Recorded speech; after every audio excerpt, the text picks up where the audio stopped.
Boa tarde, meninos. Vamos começar a nossa aula de hoje. E eu já começo com a dúvida de vocês da sexta-feira, né? O Ícaro apontou essa dúvida e eu achei melhor começar a aula de hoje tirando a dúvida. É a questão 7 da página 57. E a questão diz o seguinte: Ana, Lia e Cris são trigêmeas. Seu irmão Paulo é exatamente 3 anos mais velho que elas. Qual dos números a seguir poderia ser a soma da idade dos 4 irmãos? Estamos diante, gente, de uma expressão numérica, tá? Como fazer nesse caso? Então vamos lá. Eu vou responder para vocês tirarem as dúvidas. Então, quando o livro diz assim, Ana, Lia e a outra que eu não recordo, são trigêmeas, tri vem de 3. Então, nós temos 3 irmãs. E aí, a gente precisa saber, né, a idade do Paulo, porque o Paulo é 3 anos mais velho que elas. Bom, eu tenho dado de 3 vezes, mas eu não tenho a idade das meninas. Então, eu vou pensar assim, eu não tenho, então eu boto uma interrogaçãozinha. A idade das meninas mais 3, que seria a idade do Paulo. Como é que eu faço isso? Se eu tenho as opções lá embaixo, por exemplo, deixa eu pegar.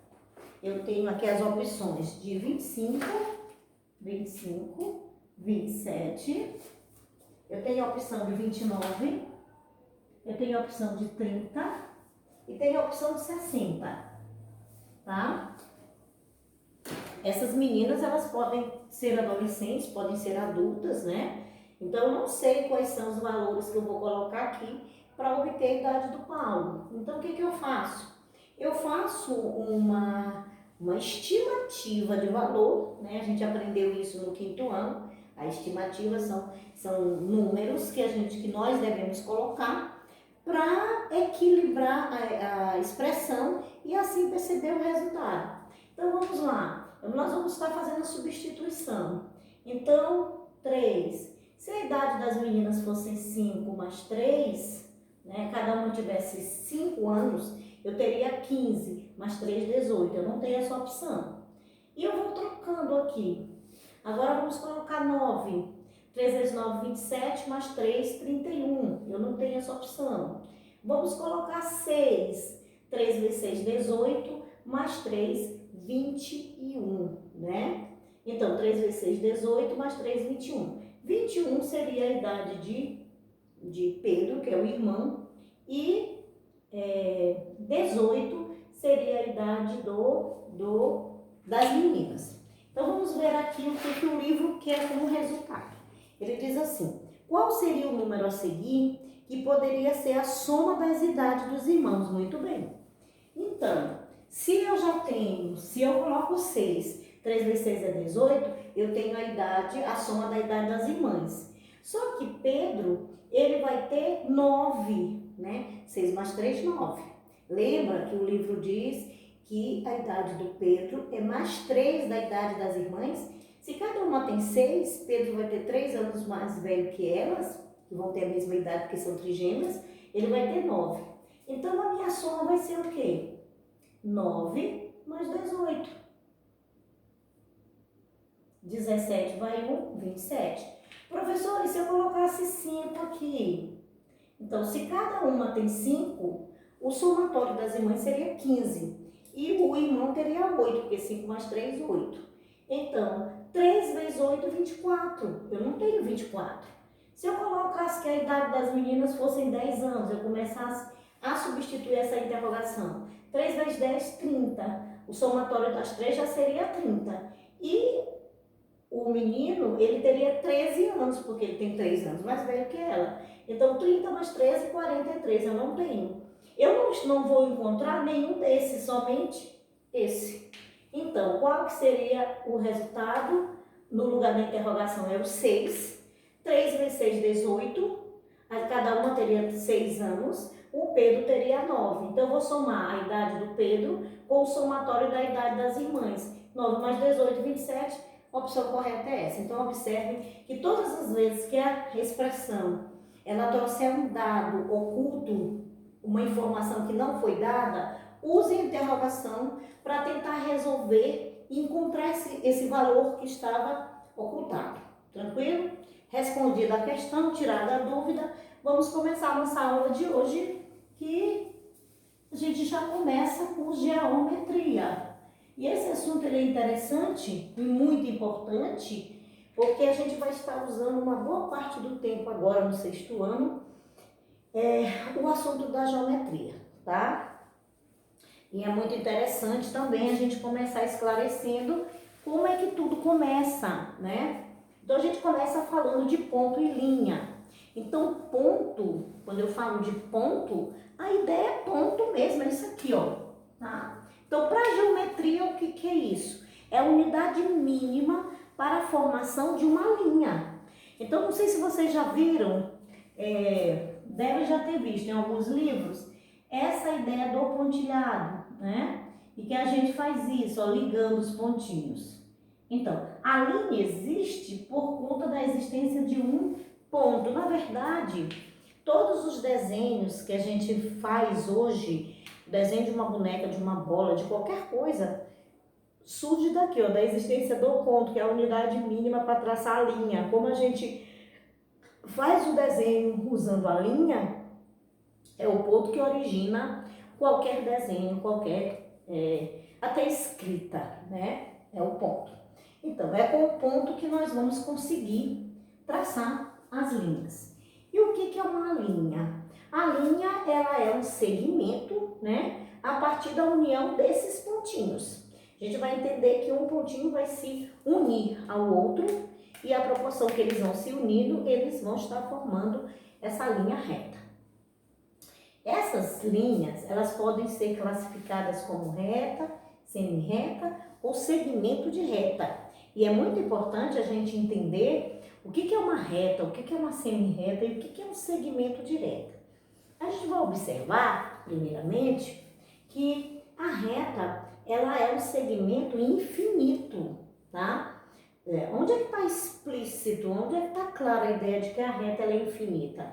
A gente vai observar as extremidades da reta. Muitos alunos dizem aqui a faquinha, a setinha, o triângulozinho. Não, isso aqui é a extremidade da reta. Então, essa extremidade aqui, representada por um triângulo, tá? Ela está indicando uma continuidade para esse lado. E essa aqui está indicando uma continuidade para o outro lado. Por isso que nós dizemos que a reta ela é infinita. Então, ela não está determinando que ela começou aqui e terminou ali. Ela está dizendo que ela começou de algum lado aqui que não se sabe qual foi. E que não vai parar. Dentro dessa reta, nós vamos encontrar a semi-reta e o segmento de reta. Preste atenção. A partir da reta, nós encontramos a semi-reta e o segmento de reta. Por quê? Porque esses elementos aqui vão estar constituídos aqui. Não é que aqui seja um, esse aqui seja outro.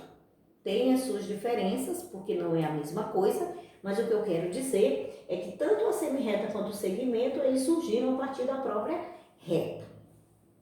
Onde nós vamos ver isso? No conjunto dos numéricos. A gente vai ver o conjunto dos números naturais, decimais, inteiros, mas esse assunto lá para frente. A gente volta a falar de reta numérica, reta numerada, mas agora não é hora de falar disso. Então vamos voltar aqui. Meu objetivo hoje é fazer vocês entenderem a diferença dos três. Então, qual é a característica da reta? Ela traz a característica da infinidade nas suas duas extremidades. A semi-reta, eu vou construir ela dentro da reta. Observe que a característica é dividir a linha em opostos. Então, quando eu coloco uma determinação aqui, eu estou determinando que ela começa aqui, mas ela não tem fim. Eu estou determinando que ela começa aqui, mas que ela não tem fim. Então, esse segmento aqui é uma semi-reta, metade da reta. Tanto faz da direita para a esquerda quanto da esquerda para a direita. O que vai caracterizar a semi-reta, essa divisão em linhas opostas, onde nós determinamos apenas o quê? O início, nós não temos o final, tá? Observe que aqui na reta, ela não vai ter nem começo nem fim. Já na semi-reta, ela vai ter só começo, não vai ter fim.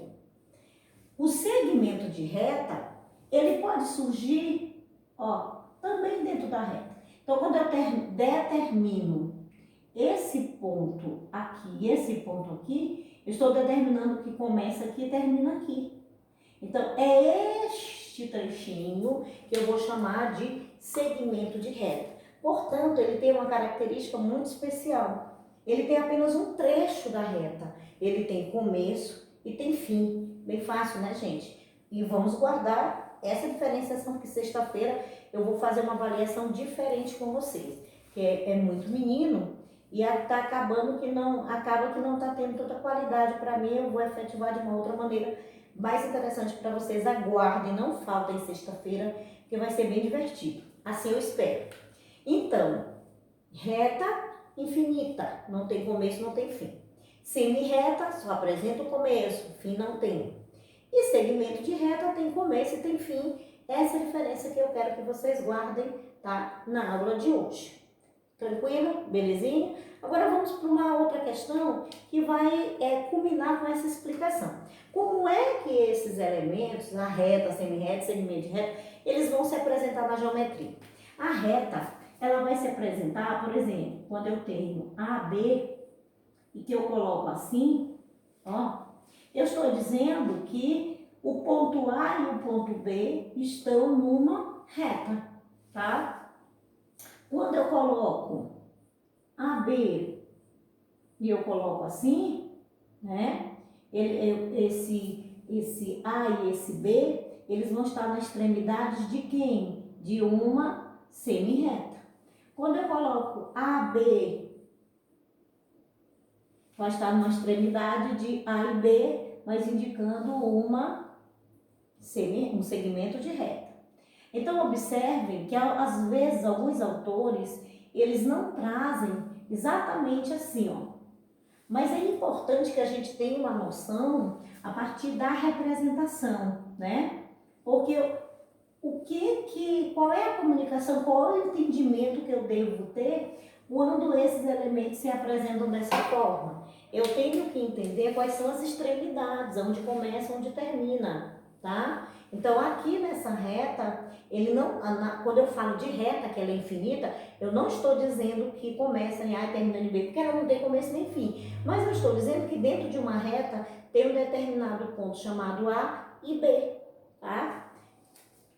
Essa compreensão da representatividade, na próxima aula a gente vai ver como que eu faço essa apresentação a partir de uma situação-problema, envolvendo as retas e os segmentos de reta. E a partir também dos ângulos, que é um assunto que vai puxar isso aqui lá na frente, tá bom? Então o objetivo de hoje, a aula é bem curtinha mesmo, o objetivo de hoje é fazê-los entender de onde é que parte todos os desenhos, escritas, figuras geométricas, parte de um ponto que vai formar uma linha. A partir da linha, ela vai se apresentar de diferentes maneiras, a partir de uma reta, de uma semi-reta ou de um segmento de reta, e as características são essas, e na próxima aula nós já vamos pegar esse assunto e avançar. Por hoje é só, até a próxima aula.